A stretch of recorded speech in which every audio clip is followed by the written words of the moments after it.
Microphone. Microphone cable. Microphone cable plugged in to laptop. Good.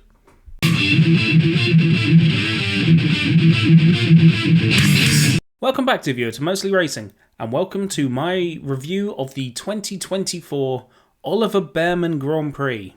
I mean, it may as well have been the Oliver Bearman Grand Prix because that's the main talking point, and there's nothing really to talk about in the race. So going into the first practice session of the weekend, Carlos Sainz looks terrible. Carlos Sainz looks terrible, quite frankly.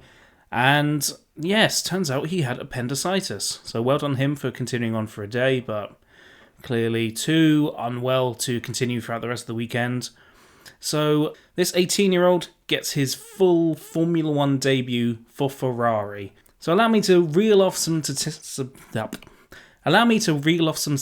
that you've already heard. So he's the first driver to make his debut with Ferrari since 1972. He's the third youngest Formula 1 driver ever, the youngest for Ferrari.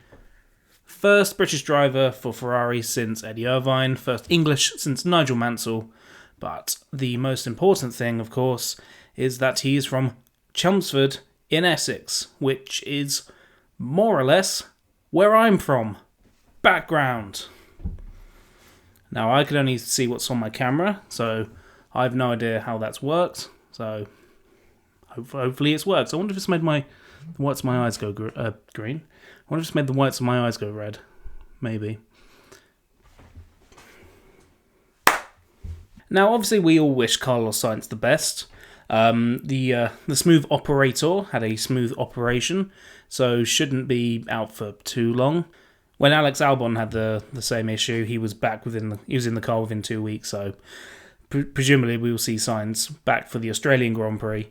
So all the best to him. But what a great story it is to have this guy just come in at the last minute, and what a fantastic job he did as well. And I must say, I love it when this kind of stuff happens. Not people getting ill, of course, but people jumping into seats. Like I remember when George Russell got the call up to Mercedes when Lewis Hamilton had COVID, and like people who don't care about F1 were messaging me, like at work. People would talk to me about how excited they were to see it and how much they enjoyed the race because of an unusual name in one of the big seats. And I'd love to see more of this kind of thing. Maybe with so many races, 24 races in this year, why not say, hey, main drivers, you can only do a max of 20, so 4 races, you have to get the reserve drivers in. I'd love to see something like that. You know, I want to see Bearman in Ferrari versus Vesti in Mercedes versus Doohan in Alpine. Well, no, they'd be too far behind, wouldn't they? But you get the idea. Or maybe, if as Formula 1 is so adverse to welcoming in new teams, why not say to the top teams, hey, you can have a third car that can't score points or something, and then we can have a few young drivers in that seat. I'd just love to see that kind of stuff, especially when considering there's so few opportunities for young drivers coming up. You know, no changes to the driver lineup this year. I think it's the second year in a row where the F2 champion's not gone straight into F1. No, it'd be the third year. Yeah, something. Anyway, so yeah, reserve drivers, young drivers in additional seats. I'd love to see that, and so much excitement came from it. I think it'd be a good move for F1 to do, but that's just my opinion. Do tell me, what would you like to see more young drivers into the main seats on a temporary basis? Do let me know. So yes, that was the main story, and what was going to be the main story was the Red Bull message saga that seems to be going on at the moment. The messages that Christian Horner has, I suppose we have to say it, allegedly sent out, have all been leaked, and I'm not gonna show them on screen. You can look at them if you wish. I don't think this is really the place. I think it should all remain private, but there we go. So he's had to pay out €1 million to this employee who's also been suspended. I suppose that's their business. But the thing I want to focus on is what's happening with Max's future. So there's some suggestion that Helmut Marko might also be suspended. And if he were to leave the team completely, Max has been very coy on whether his future would remain at the team without Marko. Of course, Max came through the Toro Rosso team into the Red Bull team, so Max is probably more thankful for what Helmut Marko's done, more so than probably anyone else on the F1 grid. But the idea that he could leave the team when it's in such a dominant position, I don't know. With or without Helmut Marko, if Christian Horner has to go as well, surely, they're not the ones designing the car. As long as Adrian Newey and his team's there, surely the car's still going to remain competitive. So surely his future is best placed in the team. But there's that Mercedes free seat. There's that Mercedes seat free. But they seem a bit pants now, so I don't know. I sort of just hope that it's not something Jos Verstappen's doing behind the scenes, because he's been particularly critical on what's been happening, and I hope he's not trying to push Max in a certain direction, because let's face it, Jos's history is hardly stellar, is it? But there we go. So into actual on-track stuff itself. Guan Yu Zhou, who had a fantastic Bahrain Grand Prix, sadly crashed in practice 3 here in Saudi. I'm not in Saudi Arabia. Crashed in practice 3 at Saudi Arabia, and the team, Sauber, well done to them, just repairing the car so close to being ready for qualifying. They managed to get him out on track, but he was the first car across the line. As the checkered flag fell, so didn't get a lap in, which is a shame. Alpine on the up. Last week they were on the back row. This week they're on the second to last back row, the penultimate row. Progress is progress, slow and steady. But the big question would have been, how far would Oliver Bearman get with just one practice session under his belt? Of course, he'd already taken pole position for the Formula 2 race, which of course he had to withdraw from. And Bearman qualified 11th, just 0.04 of a second off of Q3, preventing Lewis Hamilton him getting through. And I think that's just absolutely stellar. But in terms of the front of the grid, no shock at all. Max takes his 34th pole position, putting him a clear 5th in the all-time list. He's got a bit of a wait until he reaches 4th, though. That's Vettel, 23 poles ahead. And as ever, it seems, Charles Leclerc joined him on the front row. What is this lorry doing? Oh, he's reversing all the way up. Crikey. Here's one for you. Max's 1 minute 27.472, his pole lap, meant he lapped the circuit at an average speed of 254.097 kilometers an hour, which across the 70-odd year history of Formula 1, that was the 22nd fastest pole lap ever. Looking back a little bit further, you've got Alonso in 4th, who capitalised on his practice pace. Mercedes looking almost like clear 4th fastest behind McLaren now, which is quite a shock to them. But go McLaren, my team. Let's go into the actual race now. Good starts for both the Red Bulls. Leclerc and Perez going side by side. Leclerc starting 2nd, Perez starting 3rd. They go side by side. Leclerc just edges him out. It was good hard racing in the opening lap. It'd be very easy just to, on cold tyres, to loop it or tap each other, but no, good racing. Lando Norris, jump start, potentially. I was allowed to show a little bit of footage last time, so here it is, the jump start, alleged. So the stewards judged there'd be no further action. This is exactly what was said. The stewards reviewed positioning / marshalling system data, video, and determined that the video appeared to show that car 4, Lando Norris, moved before the start signal was given. However, the FIA approved and supplied transponder fitted on the car did not indicate a jump start. Wonderfully vague, isn't it? But basically, there are a couple of precedents that sort of save Lando here. So, you can move before the start, as long as the car does not venture outside the grid hatching, and more critically, as long as the car has come to a complete stop, there is no penalty.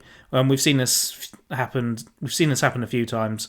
So I can understand why some people got a bit upset that he was clearly moving before the start and got no action against him, but there is a precedent there. So you sort of have to say, okay, fair enough. Bit lucky, but fair enough. Now, in the early laps, there were a couple of moves. The standout one for me was Piastri's move on the outside of Alonso into turn 1. Bearman, not so much. Tried to make on a move on Tsunoda. They sort of rubbed a little bit, but no harm really done. Perez passes Leclerc on lap 4. Not much of a contest. Fairly straightforward one. And then on lap 6, Lance Stroll. We bigged him up in the last one, and he crashes into the wall in this one. Clips the inside, and then breaks his steering, suspension, whatever, careens into the barriers of the next corner, which sort of highlights why I don't particularly like the Saudi track all that much. It's a high-speed street circuit where there's next to no runoff, so if you make a mistake, you're going into the barrier at quite a high speed. So we saw that with Zhou in practice, we've seen that with Stroll in the race, and then we've seen that in the past as well. One immediately thinks to Mick Schumacher's hefty hit into the wall. Might have been the same wall, can't remember. But in any case, safety car deployed, and this is where strategy diverts. So it's a low deg surface.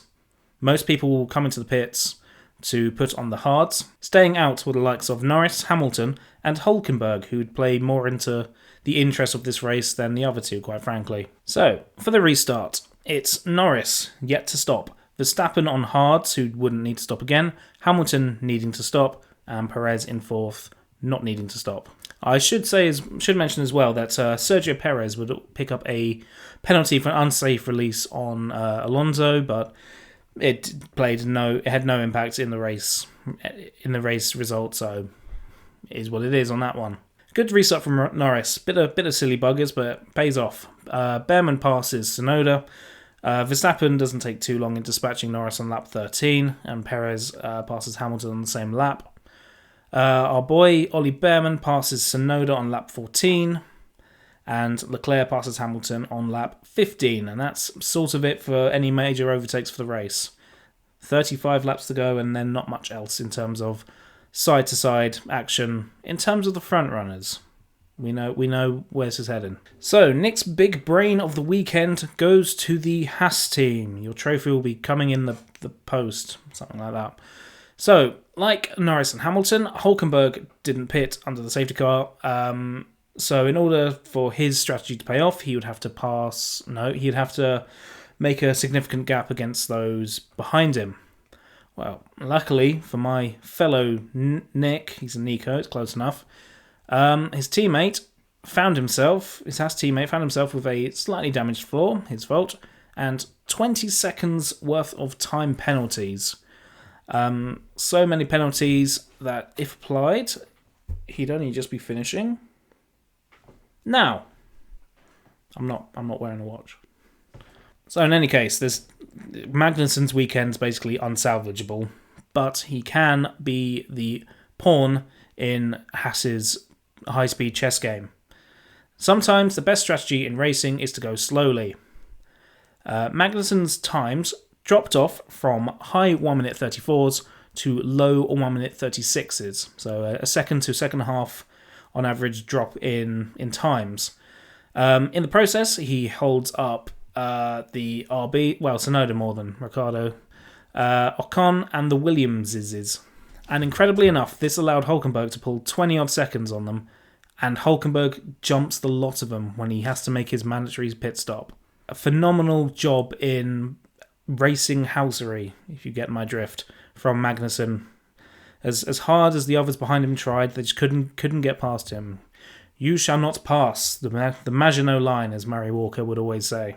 But this does also kind of highlight an issue with this track, where someone's intentionally going a second to a second lap slower, and those behind him just cannot get past. Not a fan of this track. Not a fan. And it ended up being that this battle for 12th was arguably the most exciting thing about the race. You know, while ahead up front, Verstappen's 10 seconds ahead of Perez, who is in turn 10 seconds ahead of Leclerc, who is in turn about 5 seconds ahead of Norris, who's 5 seconds ahead of Hamilton. And Piastri running racing a lot faster than Hamilton, couldn't get by either until he made his pit stop on lap 35. So Hamilton and Norris both come into the pits on 2 softs. For whatever reason, the softs just wouldn't come to them at all. And they couldn't catch dear old Oliver Bearman in 7th, which to me feels like a good time to talk about race paces. So if I put over here, you can see the individual lap times from each driver from the top 5 teams. So you've got the Red Bulls, Ferraris, McLarens, Mercedes, and the Aston Martins. One driver obviously being a bit conspicuous by his absence. So as you can see, despite the majority of drivers being on the same set of hard tyres from lap 10-ish onwards, their pace increased throughout the race. Drivers got faster. So clearly the Formula 1 have brought the wrong compounds of tyres to the track, I'd say. Yes, so Formula 1 have bought the compounds were too hard. So despite going 40 odd laps on the same set of tyres and setting fastest laps on the final lap, pace did not drop off at all. All that happened was cars got lighter as fuel loads went down, and so the cars just went faster and faster and faster. If we look at Ollie Bearman in isolation, you can see, maybe you can't see, but I'll tell you, his average lap speed throughout the race, so excluding the safety car laps and race start, in laps, out laps, that kind of stuff, he had an average lap time of 1 minute 33.934, which on its own doesn't seem great considering it's 6/10 slower than Leclerc's. But bear in mind, he spent the first half of the race behind slower cars. So if we look at laps 21 to 50, his 33.9 goes down to 1 minute 33.178, which was actually the 4th fastest race pace in the race, behind only the Red Bulls and only 3/10 behind Leclerc, which, 1 practice session, 2 hits at qualifying, and he's 3/10 within his more experienced and well-established teammate. So, numbers don't lie. Bravo. Very strong stuff from Bearman. And you can also, going back to the first one, you can also see Hamilton's and Norris's times when they're on the softs. It's just not that fast, and they weren't able to catch him. So Oliver Bearman comes home in 7th place. I said before the race that if he could get into Q3 and finish on top 8th, that'd be a great effort or a mighty effort or whatever I said. And he did -1 for qualifying, +1 for the race. Bravo. And so now the question is, which I shall put to you viewers, should Oliver Bearman be in Formula 1 next year? Obviously, he's not going to get in with Ferrari. They've got Hamilton and Leclerc. So he's not going to have an opportunity with them until presumably Hamilton retires or Leclerc realises that maybe Ferrari's not too healthy for him. So that basically just leaves the Haas team. Do you think he should be in Haas? And if so, which driver should get the boot? Do let me know. In terms of the top of the field, of course, Max comes home to win yet again. Perez comes second again, sort of definitely seeming a lot more comfortable in this year's Red Bull. If he can't beat Max, be second, and that's what he's done so far. So for that second Red Bull seat for 2025, he's doing all he can to keep hold of that for the time being at least. He does do oddly well at street circuits, it seems, but we'll see how that goes in the coming months. And Leclerc comes home to pick up his first podium of the year.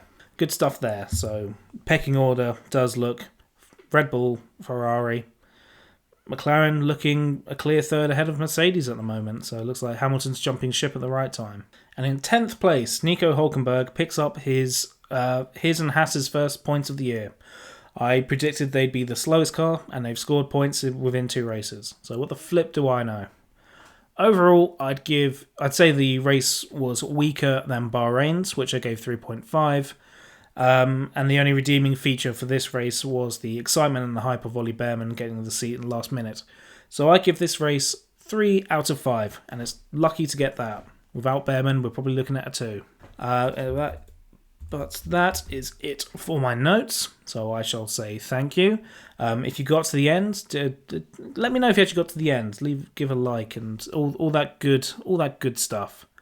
But in any case, I'm Nick. This has been Mostly Racing, and I'll see you in 2 weeks for my review of the Australian Grand Prix. So until then,